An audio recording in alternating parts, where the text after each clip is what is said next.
আমি জান্নাতে আমার তৃষ্ণা মিটাতে চাই। আমার ভাইয়ের, আমার বন্ধুগণ,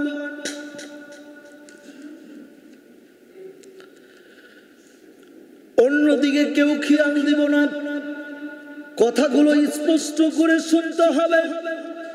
কারণ 15 বছরের স্বৈরাচারীর পক্ষে এমন হুঙ্কার দেওয়া সম্ভব হয় নাই। ফিলিস্তিন ইস্যুটা আজকের নয়, ইসরায়েল ইস্যুটা আজকের নয়। এই সোনার বাংলার স্বাধীনতার পর 53, 54, 55 বছর চলে যাচ্ছে, আজ পর্যন্ত কোন প্রেসিডেন্ট, কোন সরকার এই কথা উচ্চ স্বরে বলতে পারে নাই। ডক্টর ইউনূস যে বার্তা দিতে পেরেছে। আমার ভাইয়ের, আমার বন্ধুগণ,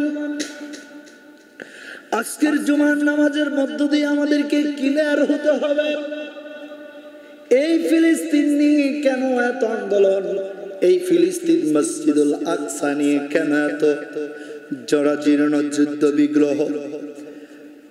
আমার মনে হয় এখানে যারা ছোট্ট থেকে 50 বছর পেরিয়েছেন, আমার মনে হয় আপনারাও জন্মের পর থেকে শুনে আসতেছেন যে এই মসজিদুল আকসাতে ঠিক মতো নামাজও পড়তে দেওয়া। এখানে যারা মুরব্বী আছেন, যাদের বয়স 50, একটু তারা বলেন তো আপনাদের ছোট সময় থেকে শুনতেছেন কিনা? বলেন, জোরে বলেন ভাই, একটু উঠায়েন তো মুরব্বীদেরকে সাক্ষী হিসেবে। দেখতেছেন কিনা, শুনতেছেন কিনা? আমার ভাই, আমার বন্ধুগণ, এজন্য আমাদেরকে জানতে হবে এই মসজিদুল আকসাটা কেন, কি জন্য এই মসজিদুল আকসা নিয়ে ইহুদিদের এত মাথামাতি, ইহুদিদের এত ষড়যন্ত্র, এই মসজিদুল আকসা নিয়ে কেন এত আত্মচিৎকার। এই ফিলিস্তিনের ভূমিতে কি এমন আছে যে এই ফিলিস্তিন, এই শয়তান নেতানিয়াহু, এই ইহুদির বাচ্চা, ইহুদির লাগবেই। আমার ভাই, আমার বন্ধুগণ, এদিকে ট্রাম্প হুঁশিয়ারি দেয় ফিলিস্তিন ছেড়ে চলে যাও, তোমাদের আশেপাশের রাষ্ট্রে ব্যবস্থা করে দেব, আর এইটা পর্যটন কেন্দ্র বানায় দেব। আমরা মুসলমান এই শব্দগুলো সহ্য করতে পারি, কিন্তু এইটা তো আমাদের পারার কথা নয়। তার মানে বোঝা গেল এই সার্ফ এক্সেল সাবান, এই রিন আর হুইল সাবান দিয়া আমাদের ইমানটা এমন ভাবে ধুয়ে দিয়েছে যে আমাদের ইমান ধুইতে ধুইতে একদম নিঃশেষ পর্যায়ে চলে গিয়েছে। জোরে বলেন ঠিক না বেঠি? আমার ভাইয়ের, আমার বন্ধুগণ, আমাদের ইমানকে নষ্ট করে দেওয়ার জন্য এমন ষড়যন্ত্র করা হচ্ছে। আমাদের খাদ্যের মধ্যে বিষ না খাওয়ালে, মুসলমানদের রক্ত না খাওয়ালে ইমান নষ্ট করা যাচ্ছে না।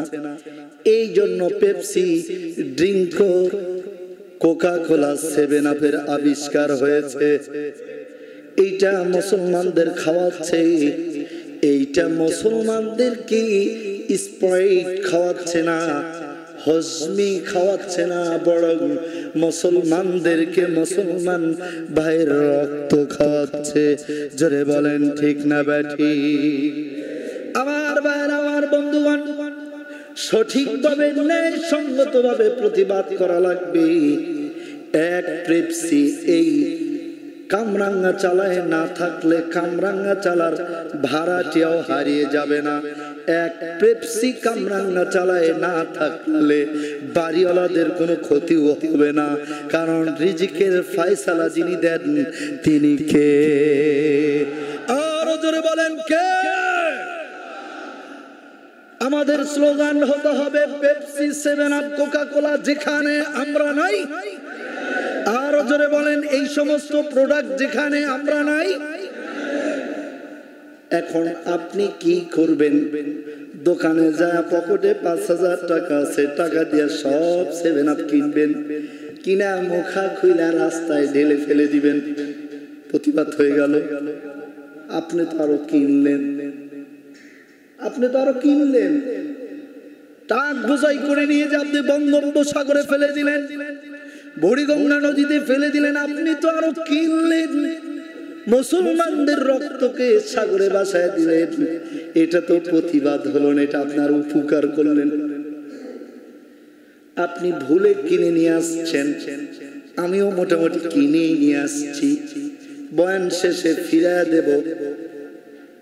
যদিও টাকা দেয়নি, যদি টাকা দিতাম বলতাম ভাই টাকা ব্যাগ দেন, তার মানে আমি প্রতিবাদ করলাম। ওদের পণ্য আমার বাসায় আছে, আমি বাসার থেকে সব নিয়ে ফিরিয়ে দিয়ে টাকা বুঝে নিলাম। এইবার যখন ডিলার আসবে, কোম্পানির লোক আসবে, তখন দোকানদার বলবে ভাই আপনার এই 7 আপ চলছে না, কোকা কোলা চলছে না, আপনি এগুলো ফেরত নিয়ে যান। এইবার কোম্পানি থেকে কোকা কোলার দামটা দোকানদার নিয়ে নিল। দেখেন টেকনিকটা। এরপরে কোম্পানির লোক কোম্পানিকে বুঝায় দিল। কোম্পানি চিন্তা করেছে আরো 1000 বা 1,00,000 মাল তৈরি করবেন, গোডাউন খালি, কিন্তু দেখলো না গোডাউন সব মাল ফেরত চলে আসছে। এইবার কোম্পানির মাথায় চলে, বলেন ঠিক কিনা? তারপরে এই ইসরায়েলি প্রোডাক্ট দেশের যে ফ্যাক্টরি গুলোতে তৈরি হয়, আজকের জুমার বয়ান থেকে সিদ্ধান্ত নিয়ে নেব, সবাই গেটে গিয়ে দাঁড়ায় স্লোগান দেব, এইখানে অন্য কোন গাল বলবে আমরা 100 বছরের চুক্তিতে কিনে নিছি, আর বেটা তুই জান বাঁচাবি, হেলিকপ্টার দিয়ে পালাবি দিল্লিতে, নাকি তুই ফ্যাক্টরি চালাবি, সেটা আমরা দেখে দেবো, ঠিক কিনা? আমার ভাইয়েরা, আমার বন্ধুগণ, জনগণ যদি একটু সচেতন হয়, জনগণ যদি একটু সোচ্চার হয়, এই হারাম প্রোডাক্ট তো থাকবেই না। হারাম প্রোডাক্টের ইসরায়েলি পণ্যের মিল ফ্যাক্টরিও থাকবে না, ইনশাআল্লাহ। আরো জোরে বলেন ইনশাআল্লাহ। আমার ভাইয়েরা, আমার বন্ধুগণ, প্রতিবাদ করার এখনই সময়। ছোট্ট বাচ্চা আল্লাহকে ডাক দে, বলে আল্লাহ জান্নাতে নাকি খাবারের অভাব নেই, আর কত না খেয়ে থাকবো, আর কত কষ্ট করব, মালিক তুমি আমাকে বোমার আঘাতে ছিন্ন বিচ্ছিন্ন করে দাও, আমিও জান্নাতে চলে যেতে চাই, জান্নাতে গিয়া আমিও ভালো ভালো খাবার খেতে চাই। আমার ভাইয়ের, আমার বন্ধুগণ, শুধু তাই নয়,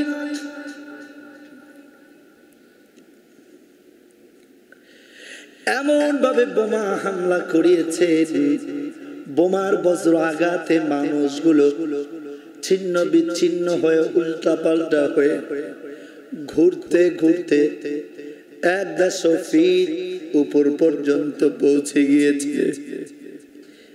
মানুষগুলো উড়ছে,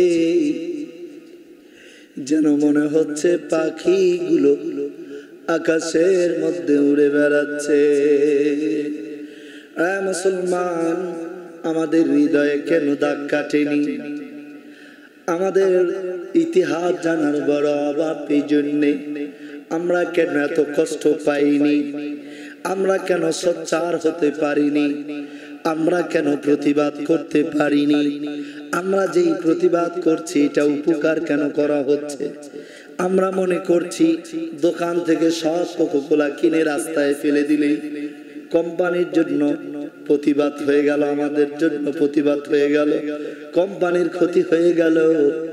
কিন্তু আপনি আমি কি খেয়াল করে দেখেছি, এই দোকানদার আবার পুনরায় কাস্টমারকে দেওয়ার জন্য আবার ডিউ কাটতেছে তার চাইতে বেশি পরিমাণ, কারণ আমরা তো টাকা দিয়ে কিনে নিয়েছি। এবার আপনি বলবেন হুজুর তাহলে ছিনতাই করে নিব। ছিনতাই রাজানি ইসলাম সমর্থন করে না, অতএব আমরা যা কিনেছি সব ফেরত দেব। যদি আমাদের কারো বাসায় লাইফ বয় সাবান থাকে, আমরা আজকেই বাসায় গিয়ে সাবানটা যদি প্যাকেট খোলা না থাকে, তাহলে অবশ্যই আমরা এই সাবানটা দোকানদারকে নিয়ে বুঝাইয়া দিব। আর যদি ব্যবহার হয়ে থাকে তাহলে আমরা এই লাক্স লাইফ বয় এই সাবানগুলো ফেলে দিব। হোক আমার 50 টাকার ক্ষতি, আমি আমার স্ত্রীকে বলবো আজ থেকে এখন থেকে সার্ফ এক্সেল হুইল রিং আর লাইফ বয় লাক্স ব্যবহার করা যাবে। আমার ভাইয়ের, আমার বন্ধুগণ, ডিটল ডাব এগুলো ইসরায়েলি পণ্য। ইসরায়েল রাজত্ব করে মাত্র 49 লক্ষ মানুষ সারা পৃথিবীতে রাজত্ব কায়েম করে ফেলেছে।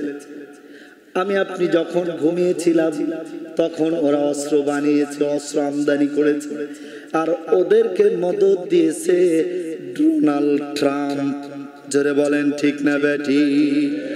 আমার ভাইয়ের, আমার বন্ধুগণ, এজন্যই শুরুতে বলেছি মুসলিম মোরা ঘুমিয়ে পড়েছি, ডাকাত ঢুকিল ঘরে, মদের ইমান ডাকাতি করে নিয়ে গেল, দেখি নাই খেয়াল করে। জোরে বলেন ঠিক না বেঠিক?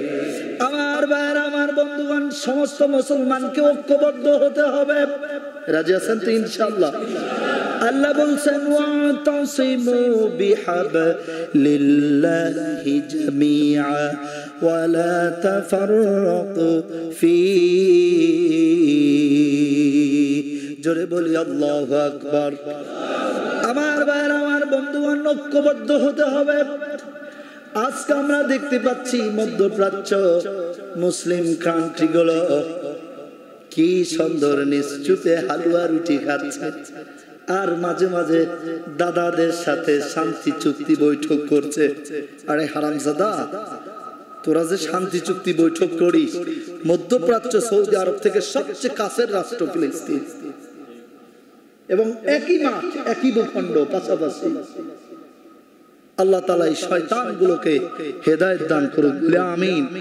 আর জোরে বলে আমিন। আমার ভাইরা, আমাদেরকে সোচ্চার হতে হবে। সময় এসেছে প্রতিবাদ করার। আমরা আজকের জুমার আলোচনার মধ্য দিয়ে ডক্টর মোহাম্মদ ইউনূস, আমাদের মাননীয় প্রধান উপদেষ্টা মণ্ডলীকে অনুরোধ করব, আপনার কাছে আমাদের সবার আবেদন, কোনোভাবে বাংলাদেশ থেকে ফ্লাইট করে ওই দেশে যাওয়ার কোনো ব্যবস্থা করা যায় কিনা আপনি আমাদের প্রস্তাবটা বিবেচনায় রাখবেন। আর আমাদের শয়তান সবচেয়ে বেশি ধোঁকা দেয়। আমরা কম বেশি ফেসবুক ইউটিউব দেখি, কেমনে ধোঁকা দেয় জানেন? ফিলিস্তিনের যখন ভয়ানক কোনো ভিডিও আসে তখন আমাদের এই বুড়া আঙ্গুলের উপরে শয়তান ভর করে আমাদেরকে বুঝায়, তুমি তো নরম মুসলমান, আরে তোমার তো শক্তি নাই, তোমার টাকা নাই, তুমি দুর্বল, তুমি এগুলো দেখে কি করবা? তুমি শেয়ার দাও, অন্য জায়গায় চলে যাও, গুতা দিয়ে সরায় দাও, কারণ তোমার তো কিছু করার নাই, তুমি খালি আল্লাহর কাছে দোয়া করবা। আরে ভাই, আল্লাহর কাছে দোয়া করে যদি ইসলাম বিজয়ী করা যেত, মুহাম্মদ সাল্লাল্লাহু আলাইহি সাল্লামের মতো শ্রেষ্ঠ সুন্দর মানুষটা মুখের দাঁত হারিয়ে ফেলতো না। জোরে বলেন ঠিক কিনা? আল্লাহ সাহায্য সহজে করেন না। আলা ইন্না নাসরাল্লাহি করিব।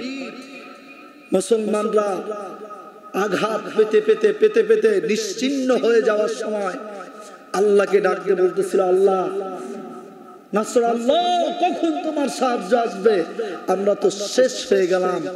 আল্লাহ তখনও বলতেছিল, আর একটু ধৈর্য ধরো, আমি তোমাদের ঈমানের পরীক্ষা নিচ্ছি, কারণ এপারে দুনিয়া, ওপারে আমার জান্নাত। সুবহানাল্লাহ। যদি আল্লাহ যদি এসে যুদ্ধ করবে, তাহলে বনি ইসরাইল কি করেছিল? আজকে যে ইসরাইল, এই ইসরাইল হলো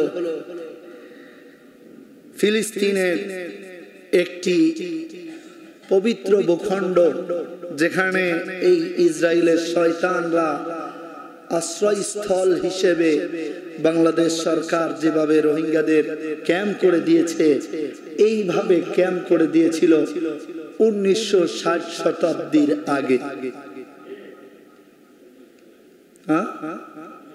1940-41, অর্থাৎ 60-এর আগের কথা বলছি। 1960 61 শতাব্দীতে তারা সর্বপ্রথম এই ক্যাম্পটাকে নিজেদের এরিয়া হিসেবে মানচিত্র অঙ্কন করলেন, পতাকা তৈরি করলেন এবং সেখান থেকে তারা জোর করে এই ভূখণ্ডকে নিজেদের দাবি করা শুরু করলেন এবং তারা নতুন করে নাম দিলেন ইসরায়েল। এই ইসরায়েল এই নামটা তারা কোথা থেকে নিয়েছে? এই ফিলিস্তিন, কবে থেকে ফিলিস্তিন হয়েছে এটা আমাদের কারো জানা আছে নাকি? এই ফিলিস্তিন হলো হযরত ইব্রাহিম আলাইহিস সালাতু ওয়াস সালামের বসবাসের স্থান। সুবহানাল্লাহ। আজ থেকে হাজার হাজার বছর আগে ঘটনা, ইব্রাহিম আলাইহিস সালামের এই ফিলিস্তিনেই জন্ম, এই ফিলিস্তিনেই তার বসবাস। মূলত ইব্রাহিম আলাইহিস সালাম এই ফিলিস্তিনে প্রথম সফর করলেন তার বিবি সাহারাকে নিয়ে। তার দেশের মানুষগুলো যখন ইব্রাহিম আলাইহিস সালামকে কষ্ট দিতে লাগলো, দুঃখ দিতে লাগলো, অসহায় করে দিল, তখন ইব্রাহিম আলাইহিস সালাম তার বড় স্ত্রী সাহারা কে নিয়ে ফিলিস্তিনে চলে গেলেন। সেখানে বসবাস করলেন। দুর্ভিক্ষ হলো, খাদ্যের অভাব দেখা দিল। ইব্রাহিম আলাইহিস সালাম বিবি সাহারাকে নিয়ে আসলেন মিশরে আসলেন সাহায্যের জন্য। আসার পরে বিবি সাহারা এত সুন্দরী ছিলেন যে মিশরের তৎকালীন সময়ের রাজা সাহারার দিকে 3 বার কোন জোরে হাত বাড়ালেন। কয়বার? হাতটা প্যারালাইজড হয়ে গেল। সুবহানাল্লাহ। তখনই তিনি বুঝতে পারলেন যে এই মহিলা কোন ঐশী নারী, কোন মহান নারী, এই মহিলা সাধারণ কোন নারী নয়, আর এই পুরুষটা সাধারণ কোন পুরুষ। তখন তিনি মিশরের রাজা তার কন্যা রূপসী সুন্দরী, নাম হলো হাজেরা। কিনা এই হাজেরাকে কাফারা হিসেবে, অপরাধের শাস্তি হিসেবে ইব্রাহিম আলাইহিস সালামের কাছে স্ত্রী হিসেবে তুলে দিলেন। সাহারা রাজি হয়ে গেল, সম্মতি দিল। ইব্রাহিম আলাইহিস সালাম হাজেরাকে স্ত্রী হিসেবে গ্রহণ করলেন। 87 বছর সংসার করলেন। মিশর থেকে চলে এসে ফিলিস্তিনে কোন সন্তানাদি হলো না। সর্বশেষ বিবি সাহারার গর্ভে একজন সন্তান আসলো। এই সন্তানের নাম হলো ইসমাঈল আলাইহিস সালাম। এই সন্তানের নাম কি? হাজার হাজার বছর আগের ঘটনা। স্বাভাবিকভাবে একজন স্ত্রীর ছেলে আর একজনের সন্তান নাই, একটু হিংসা হিংসি, একটু রিসারেসি, একটু বনমালিন্য তো আছে। এই সব কিছু উপলব্ধি করতে পেরে ইব্রাহিম আলাইহিস সালাম চিন্তিত হয়ে পড়লেন।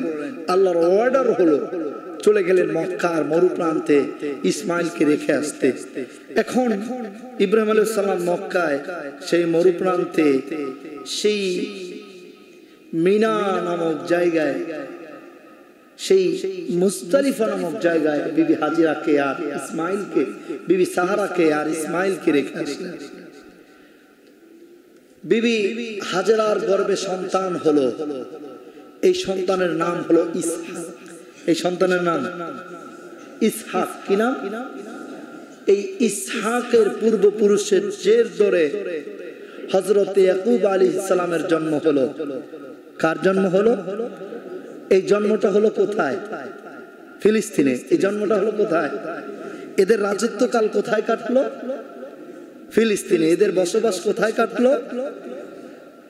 ফিলিস্তিনে। দেখেন, হাজার হাজার লক্ষ লক্ষ নবী এই ফিলিস্তিনে বসবাস করেছেন। সুবহানাল্লাহ। এই ইয়াকুবের 12 জন সন্তান। কয়জন সন্তান? এই 12 জন সন্তানের 10 নম্বর সন্তানের নাম হলো ইউসুফ। 10 নম্বর সন্তানের নাম ইউসুফ। এই ইউসুফ নবী। সুবহানাল্লাহ। এবং এই ইসহাকের বংশে হাজার হাজার শত শত নবী। সুবহানাল্লাহ। ওই যে মক্কার মরুপ্রান্তে ইসমাইল পড়ে আছেন, ইসমাইলের বংশে টানা 500-700 বছর কোন নবী আল্লাহ দেন নাই। তিনি দোয়া করলেন, আল্লাহ আমার বংশে তুমি নবী দিও। একজন নবী দিলেন, তার নাম মুহাম্মাদুর। আর জোরে বলি মুহাম্মাদুর। ভালো জিনিস অনেক লাগে না, ভালো জিনিস অনেক লাগে না, একটা হলেই এক মুহাম্মাদুর রাসূলুল্লাহ, সব নবীরও নবী। সুবহানাল্লাহ, সব নবীরও নবী। এই যে ফিলিস্তিনের সাথে নবীজের বংশ পরস্পর জড়িত, এই কারণেই এই ইউসুফ আলাইহিস সালাম, আর একটু গেলে আপনারা আরো ক্লিয়ার হবেন, এই ইউসুফ আলাইহিস সালামের বংশ থেকে অনেকগুলো নবী আসলেন। তাদের মধ্যে এই ইয়াকুব নবী, যেখান থেকে সিলসিলা শুরু হয়, এই ইয়াকুব নবীর আরেক নাম ছিল ইসরা। কি নাম ছিল? এই জন্য এই বংশকে বলা হয় বনি ইসরা। কি বলা হয়? বনি ইসরাইল, বনি ইসরাইল। আর এখন যে শয়তান, অর্থাৎ নবীজি যে 1450 বছর আগে বলে গেলেন যে এই বংশের নাম নকল করে নামকরণ করবে একজন নেতা, একজন কুখ্যাত বেঈমান, ওর নাম হবে এই বনি ইসরাইলের নামের নাম। এই শয়তানের নামও কিন্তু তাই। আপনারা খেয়াল করছেন কি? বনিয়ামিন। কি নাম? বনিয়ামিন, নেতা নিয়াবু। বলেন না, এই শয়তানের নামটা একটু মনে রাখার জন্য বলবেন। বনিয়ামিন, নেতা, এই বনি ইসরাইল থেকে নামকরণ করছে। এখন দেখেন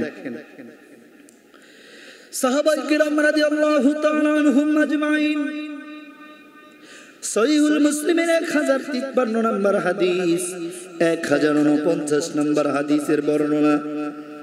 সাহাবী বলেন, আমি নবী করিম সাল্লাল্লাহু আলাইহি সাল্লামকে জিজ্ঞেস করলাম, আন আউয়ালি মসজিদিন উদিআ ফিল বাইতি উদিআ ফিল আরদি ক্বাল আল মাসাজিদুল হারাম। সাহাবী বলেন, আমি নবী মুহাম্মদ সাল্লাল্লাহু আলাইহি সাল্লামকে জিজ্ঞেস করলাম, ইয়া রাসূলুল্লাহ, ইয়া হাবিবাল্লাহ, পৃথিবীর প্রথম মসজিদ কোনটা? পৃথিবীর প্রথম ঘর কোনটা? যেই ঘরের আগে কোন ঘর পৃথিবীতে ছিল, যেই ঘরের আগে মানুষ বুঝতো না এইভাবে ঘর বানাতে হয়, এইভাবে সেখানে বসবাস করতে হয়, এই ঘর কোনটা? ক্বাল আল মসজিদুল হারাম। নবীজি বললেন, এটা হলো মসজিদুল হারাম, বাইতুল্লাহ শরীফ। সুবহানাল্লাহ। সাহাবী বলতেন, কুলতু সুম্মা আইয়ুন ইয়া রাসূলুল্লাহ, এরপরের ঘর কোনটা?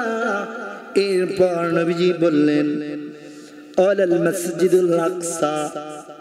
এরপরের মসজিদ হলো মসজিদুল আকসা। এই মসজিদুল আকসার বয়স কত? এটাও হাদিসের মধ্যে নবীজি বললেন। বলতু কাম বাইনাহুমা, ও নবী, এই মসজিদুল আকসা এবং মসজিদুল হারাম এর দূরত্ব কত? কত বছর দূরত্বে এই মসজিদ, মসজিদুল হারাম আর মসজিদুল আকসা নির্মিত হয়েছে, তৈরি হয়েছে? নবীজি বললেন, 40 আমান, অনলি 40 বছর হবে। সুবহানাল্লাহ। অর্থাৎ পৃথিবীর প্রথম ঘর মসজিদুল হারাম, বাইতুল্লাহ শরীফ, কাবা কাউসাইন, আর দ্বিতীয় ঘর হলো মসজিদুল আকসা। এই মসজিদুল আকসার মসজিদুল হারাম নির্মিত হয়েছে মাত্র 40 বছর দূরত্বে।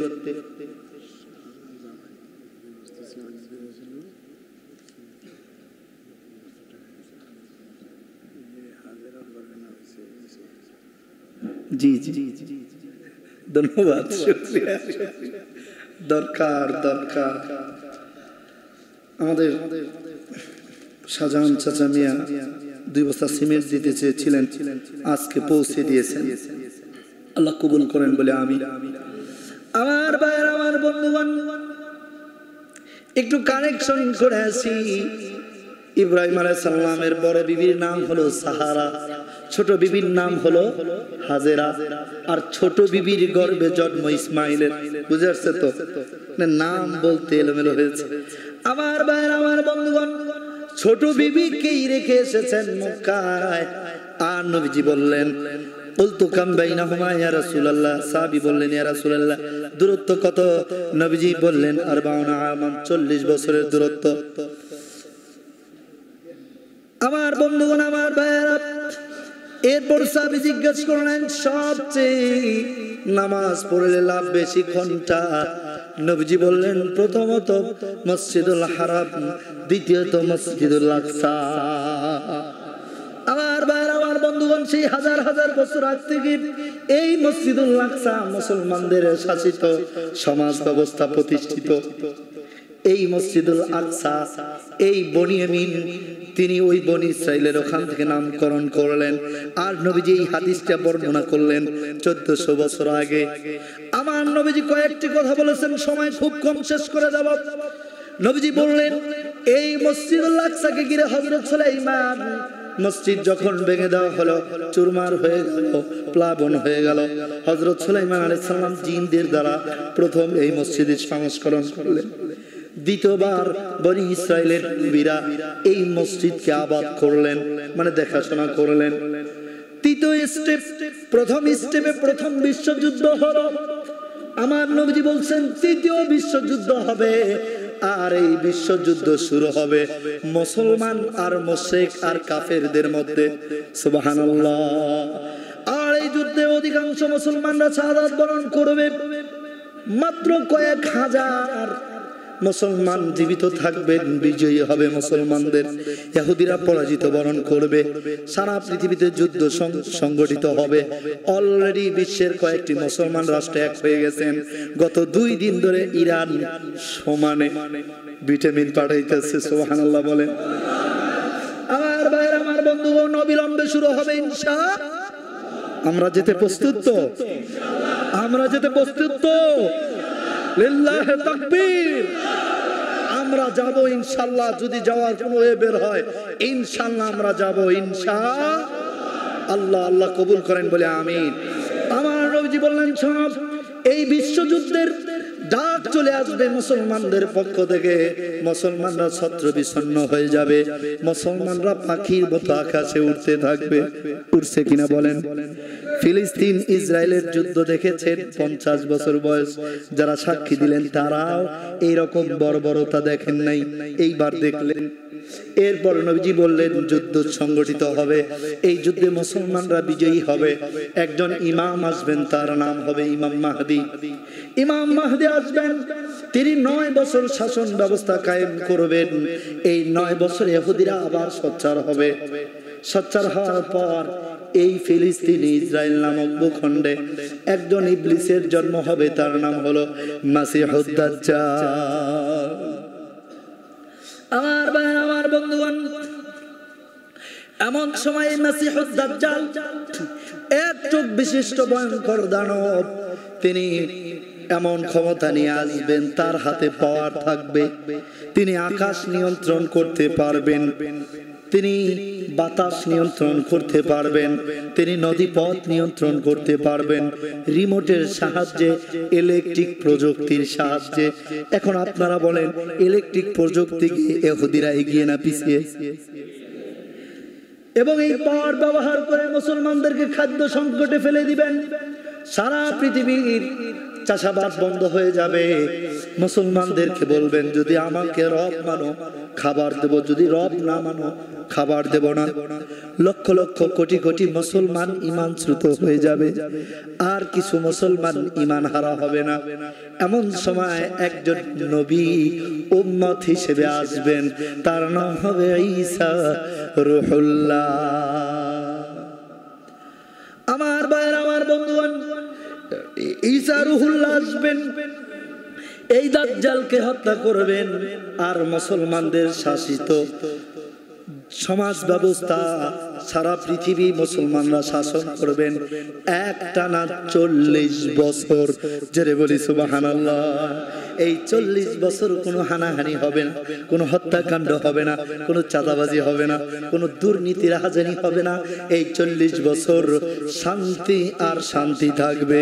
জেরে বলি সুবহানাল্লাহ। সাহাবী বললেন ইয়া রাসূলুল্লাহ, ক্বালা ইয়া রাসূলুল্লাহ, ও নবী কিয়ামত কোথায় হবে? নবীজি বললেন ফিলিস্তিনে কিয়ামত সংগঠিত হবে। অন্য বর্ণনায় আসছে নবীজিকে জিজ্ঞাসা করা হলো, ইয়া রাসূলুল্লাহ কিয়ামত কোথায় সংঘটিত হবে? নবীজি বললেন আরাফার ময়দানে অবস্থিত হবে। আর কিয়ামতের মাঠ কত বড় লম্বা হবে? বলে 50,000 বছরের পথ লম্বা হবে, এত বড় হবে কিয়ামতের মাঠ। বলে কত মানুষ সেখানে অবস্থান করবে? বলে কোটি কোটি মিলিয়ন ট্রিলিয়ন ডিলিয়ন মানুষ অবস্থান করবে। বলে ইয়া রাসূলুল্লাহ ইয়া হাবিবাল্লাহ সময় কত সময় লম্বা হবে? কতদিন কিয়ামতের দিন হবে? নবীজি বললেন 50,000 বছর। ও বন্ধু, এই কিয়ামতের মাঠে 50,000 বছর দাঁড়িয়ে থাকা কি আমাদের জন্য সম্ভব? কিয়ামতের ময়দানে 1 মিনিটও দাঁড়ায় থাকা লাগবে না, সোজা জান্নাতে চলে যাবে তারা। আল্লাহর রাস্তায় ফিলিস্তিনের পক্ষে জীবন দিবে যারা। আমরা রাজি আছি ইনশাআল্লাহ? রাজি আছি ইনশাআল্লাহ? আল্লাহ তাআলা আমাদের সকলকে কবুল করেন। আল্লাহ তাআলা আমাদের সকলকে কবুল করেন। আর জোরে বলে আমিন। আমরা আলোচনা সাপেক্ষে চিন্তা ভাবনায় আনবো, ইসরায়েলি পণ্য তৈরি হয় এরকম কোন ফ্যাক্টরি আমাদের সমাজে থাকতে যাওয়া যাবে কিনা? বলেন যাবে? আর জোরে বলেন যাবে?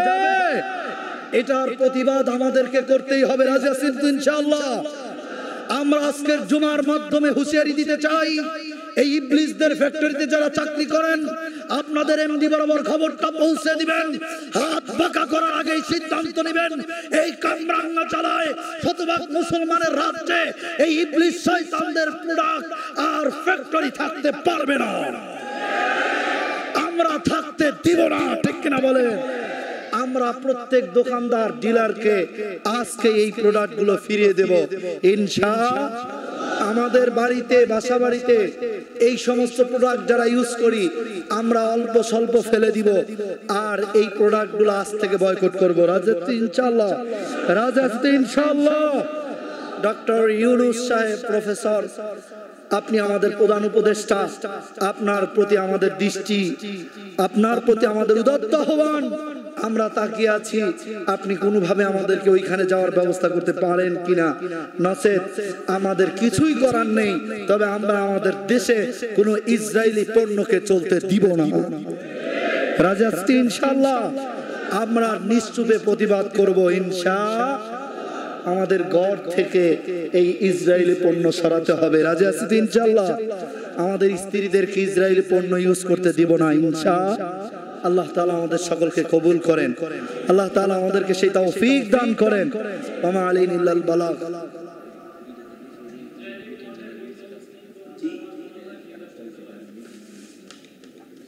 আচ্ছা, এখানে কি কোনো বার্তা আছে?